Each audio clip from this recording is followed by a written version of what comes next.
Kisah Nabi Muhammad Sallallahu Alaihi Wasallam. Dakwah jahriyah. Berbagai tekanan dari kaum musyrikin membuat Nabi Muhammad Sallallahu Alaihi Wasallam dan para pengikutnya tersiksa, sehingga mereka membutuhkan tempat perkumpulan yang rahasia. Pada pertengahan tahun keempat kenabian, seorang pemuda bernama Al-Arqam bin Abil Arqam menawarkan rumahnya kepada Nabi untuk dijadikan tempat dakwah beliau, yang kemudian dikenal dengan sebutan Darul Arqam.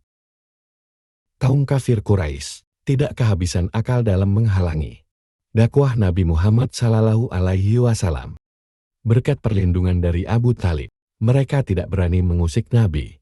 Namun orang-orang lemah yang masuk Islam menjadi korban. Hanya Abu Lahab dan beberapa orang musyrik lainnya yang tetap teguh pada rencana penghentian dakwah Nabi. Para tetangga dekat Nabi Muhammad yang dihasut oleh Abu Lahab turut menyakiti beliau. Tepat ketika Nabi keluar dari rumah, para tetangga jahat ini melempar isi perut domba. Namun, Nabi dengan sigap menutupi wajahnya dengan dahan pohon yang telah disiapkan dan membersihkannya. Tidak hanya itu, pembesar Bani Makhzum, yaitu Amr bin Hisham alias Abu Jahal, beberapa kali menyakiti Nabi Muhammad. Ketika Nabi sedang sholat, Abu Jahal meminta tolong kepada kawannya untuk dibawakan kotoran hewan. Lalu Abu Jahal melemparkan kotoran di atas kepala Nabi Muhammad yang sedang bersujud dalam sholatnya. Setiap kali mendengar kabar bahwa ada orang yang masuk Islam, Abu Jahal tidak tinggal diam. Jika mereka dari golongan orang terpandang, maka Abu Jahal menjanjikan sejumlah uang. Lain halnya, jika mereka adalah kaum muslim yang lemah, Abu Jahal akan turun langsung untuk menyiksanya. Nabi Muhammad yang setiap hari mendengar laporan tentang penyiksaan kaumnya merasa sedih dan hatinya terluka. Saat ini, keadaan kaum muslim belum cukup kuat untuk melawan. Di setiap sudut kota, terdapat mata-mata kaum musyrikin yang mengawasi aktivitas umat Islam. Untuk sementara, perkumpulan dengan Nabi Muhammad dihentikan. Pada suatu hari, seorang sahabat bernama Al-Arqam bin Abil Arqam mendatangi Nabi Muhammad Sallallahu Alaihi Wasallam.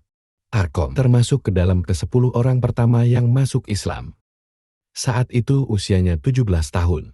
Meskipun masih muda, Arqam berpengetahuan luas dan pandai baca tulis. Ia juga melakukan bisnis seperti ayahnya.